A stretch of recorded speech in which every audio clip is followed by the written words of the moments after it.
Me habría gustado, ya que estamos hablando de los retos de capacitación, llamarle a mi ponencia, insisto, si hubiera estado a la altura de lo que acabamos de escuchar al gran Tony Caballero, yo le había puesto qué entendemos o qué debemos entender por el famoso, tan llevado y traído chip cultural. Voy a tratar de explicar.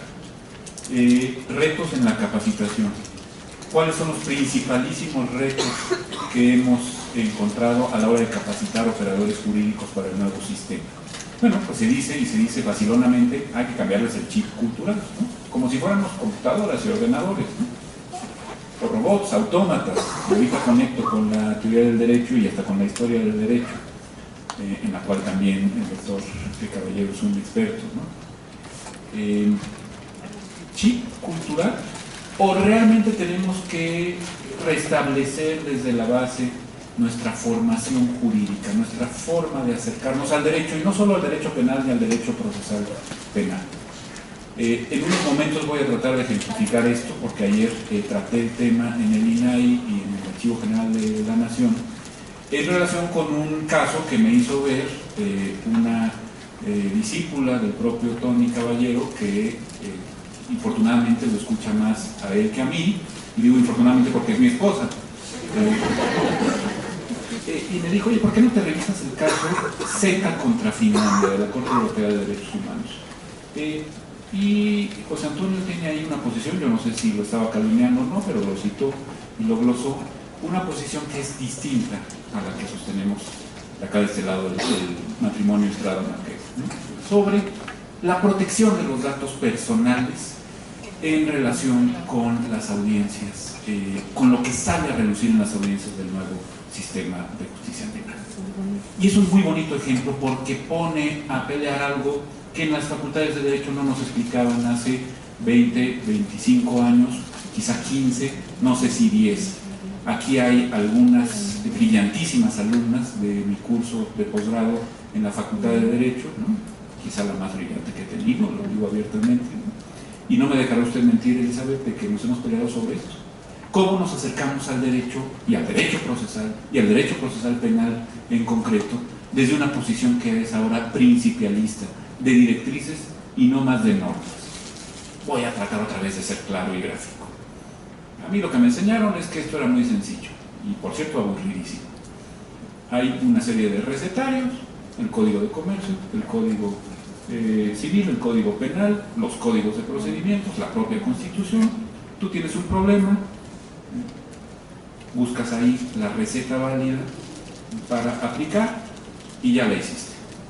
Que haya justicia material o no, para usar la expresión de Franz Biaker, el gran historiador del derecho privado alemán de la posguerra, pues eso, mira, tanto monta tanto Isabel como Fernando.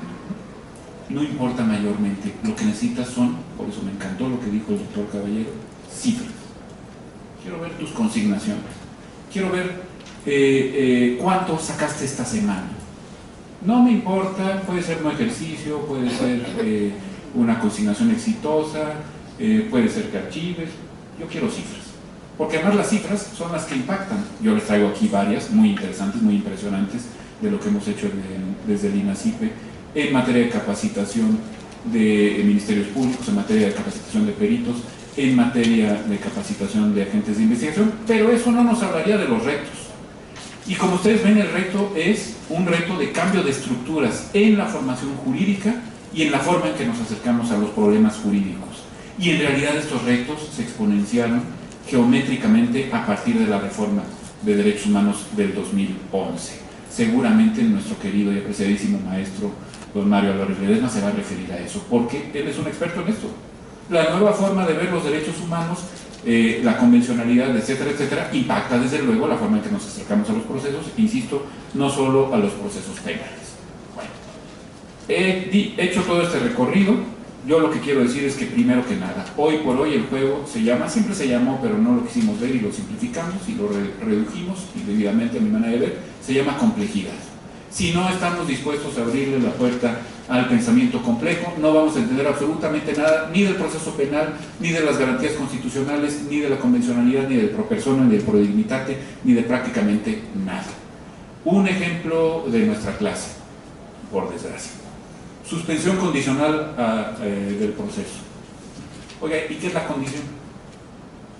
Así, un grupo de expertos, ¿no? Salvo una de ellas, aquí presente, nadie tenía la menor idea de lo que es la condición, ni de su diferencia con el modo carga o de su diferencia con el término.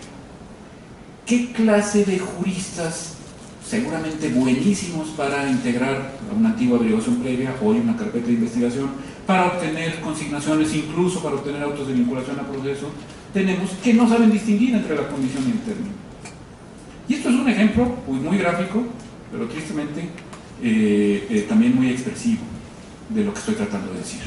No estamos abiertos al pensamiento complejo, no tenemos un pensamiento integrador de las, entre comillas, ciencias jurídicas, no vamos a entender el proceso penal, podemos extender muchos dominios, ¿no? Procesalmente hablando, extinguir, perdón, si no sabemos lo que es el dominio, pues extinguimos algo así como pollo con papas, no sé qué, no hay una concepción integral del fenómeno jurídico y por lo tanto pues los derechos humanos son todos los derechos, cualquiera que a mí se me ocurra, por menos fundamentales que puedan parecer, por más condicionados que estén a determinadas conductas, incluso de carácter patrimonial. Bueno, pues yo, derecho humano, porque yo digo que es un derecho humano, por poner otro ejemplo también bastante gráfico.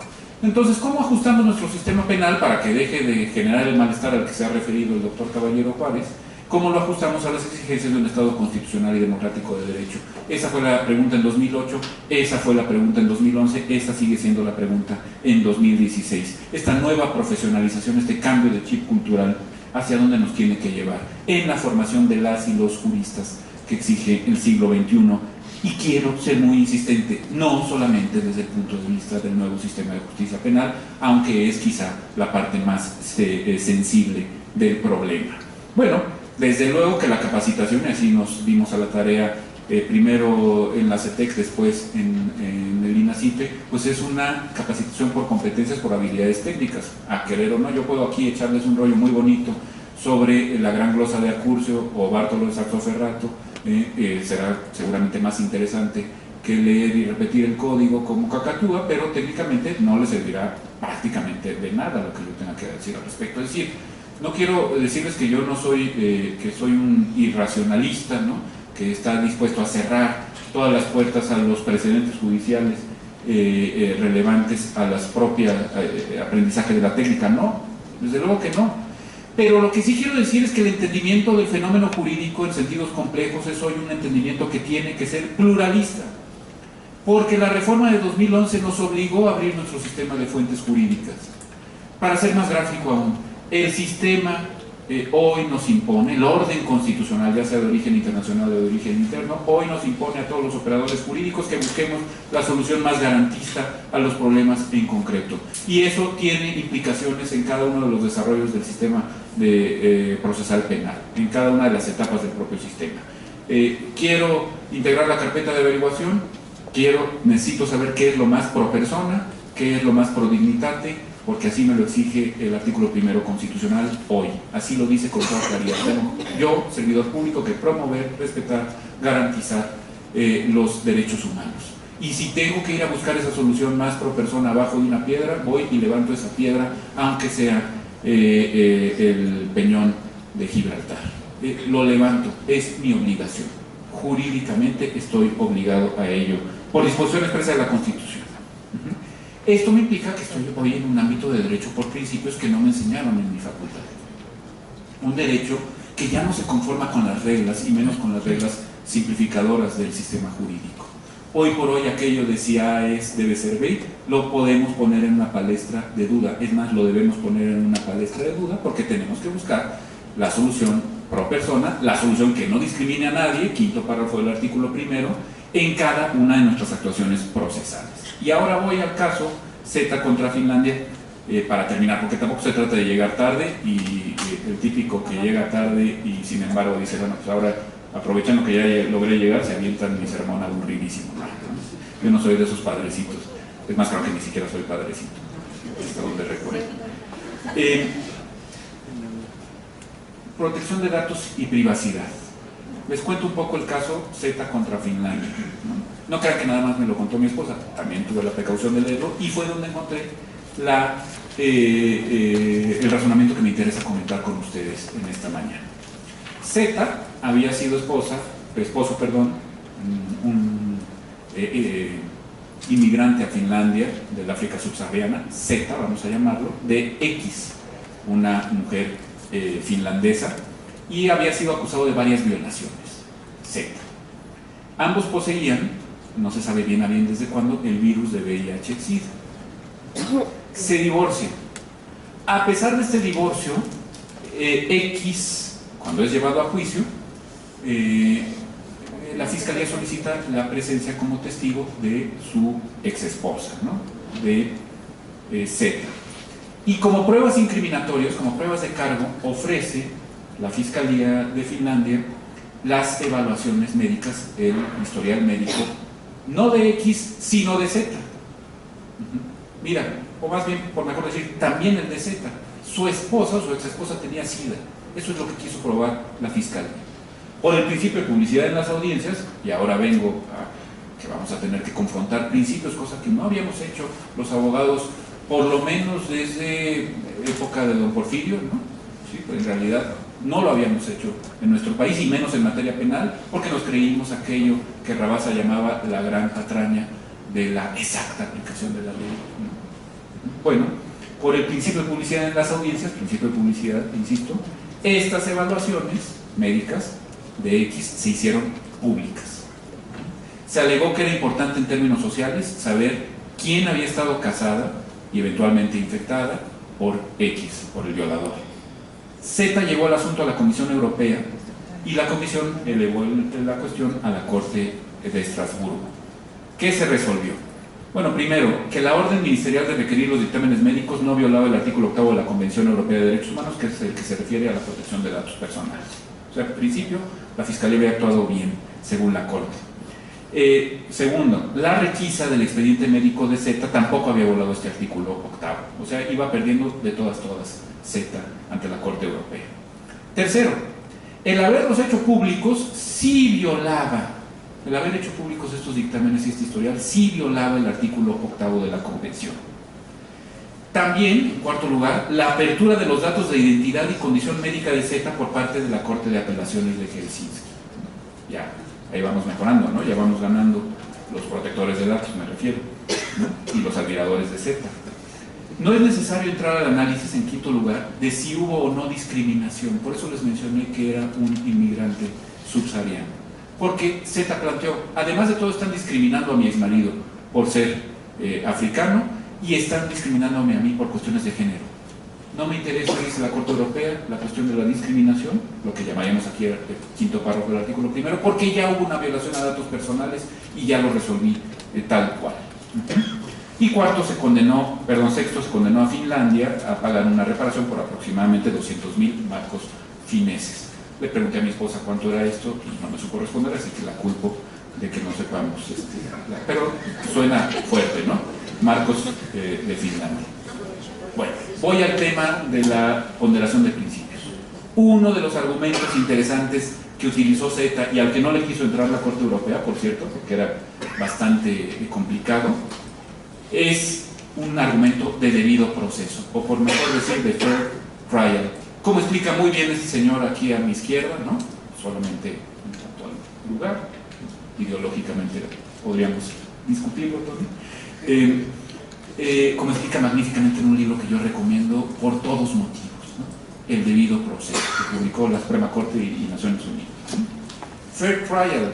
Son más claros los europeos, no se preocupan mucho por debido proceso y si nos lo deben y quién nos lo debe, ¿no? No, un juicio justo, un juicio correcto, adecuado, donde el partido empiece 0-0 y con 11 jugadores contra 11 y el América no esté en la cancha, ¿no? Sí, ya me corregirá don Jorge Níquel Jr., ¿no? Si eventualmente fuese juzgada por contagio infeccioso, dijo Z, de una enfermedad mortal, el debido proceso, aquí diríamos el efecto corruptor sobre todo el proceso, ya habría sido devastador, total, absoluto. ¿Por qué? Porque el debido proceso, el justo juicio sería imposible. Ya me condenaron, Todo el mundo sabe que tengo SIDA. Es una cuestión notoria. Tu tribunal se lo hiciste ver a toda Finlandia, ¿no? Digo, no sé cuántos finlandeses hay, creo que son 3 o 4, pero esos 3 o 4 ya se habían enterado, ¿no? Ya soy culpable, exante. La Corte no quiso pronunciarse sobre eso, pero, insisto, es evidente que tenía razón Zeta, el efecto corruptor era devastador. Principio de publicidad sobre principio de protección de la privacidad, sobre protección de los datos personales, es más, les diría yo, sobre presunción de inocencia. No lo sé. Lo que sí sé es que el artículo 20 constitucional, hoy por hoy, dice que hay una serie de principios que rigen el proceso penal. Y que estos principios pueden entrar en colisión, no me gusta mucho la palabrita, pueden chocar con otros principios del propio texto constitucional, de las convenciones internacionales que forman parte de nuestro ordenamiento constitucional, y que eso nos implica necesariamente un juicio de ponderación para el cual no hemos sido educados ni formados. Y ese es el gran reto de la capacitación. Ya habló José Antonio de los criterios de oportunidad. Es clarísimo, ¿no? El tema de presunción de inocencia. No lo llevamos bien, por desgracia. Vean cómo está de vilipendiado a últimas fechas el debido proceso, ¿no? No lo llevamos bien. Nos gustaría ver a mucha más gente en la cárcel, como si eso tuviera algún sentido. Ha probado el profesor noruego Nils Christie, que hay 4 grandes países carcelarios en este mundo. Yo les voy a hacer nada más así, los voy a nombrar para que ustedes me digan si les parecen los más seguros del mundo, ¿no? Los 4 países tienen mayor población carcelaria. Son en este orden: Estados Unidos, la Federación Rusa, la República de Brasil y los Estados Unidos mexicanos. ¿Tiene mucho sentido seguir castigando así? ¿Tiene mucho sentido tener al 40% de nuestra población en prisión carcelaria, en prisión preventiva? ¿Cuándo nos vamos a tomar en serio el ejercicio que tenemos que hacer? Yo detesté el derecho civil, lo odiaba, perdón, maestro Víctor. Lo lamento mucho. En general, el derecho privado era horrible, fue para mí una tortura. Dejé los mejores años de mi juventud ahí. Hoy me doy cuenta que era la única forma de acercarme en toda su complejidad al fenómeno jurídico. Al fenómeno jurídico. Ni modo. ¿Me gustaba el derecho penal? Sí. ¿Puedo entender el derecho penal sin acudir al derecho civil? Sin ponderar principios, figuras directrices que vienen de otras áreas, supuestamente, del orden jurídico. Creo que no. Y ahí está el gravísimo reto. La cláusula de apertura y cierre de nuestro razonamiento constitucional, hoy por hoy, la esclusa del submarino orden constitucional mexicano, se llama dignidad humana. 5º párrafo del artículo 1. El orden constitucional mexicano, incluido por supuesto su proceso penal, en primerísimo término, está puesto al servicio de la dignidad de todos los intervinientes, y para eso se necesita un pensamiento integrador, complejizador, conocedor sí de la técnica, pero sobre todo de las finalidades, de lo que se busca con el proceso, para no discriminar, en suma, el operador jurídico, ministerio público, perito, juez, abogado de la defensa, agente de investigación, abogado victimal. Hoy por hoy, para no discriminar, necesita tomarse en serio su labor de buscador complejo de soluciones. La esclusa del submarino se llama principio pro dignitate. Si logramos transmitir eso en el aula, vamos a tener en el mediano plazo, no en el corto, un sistema procesal penal exitoso. Si no, vamos a tener que ponernos a pensar en la siguiente reforma dentro de 50 años, y muchos, no todos afortunadamente, de los aquí presentes, ya no estaremos en condiciones, por lo menos, de promover reforma, ya no digan ustedes penal ni constitucional, reforma alguna, prácticamente nada. Por su atención, muchísimas gracias.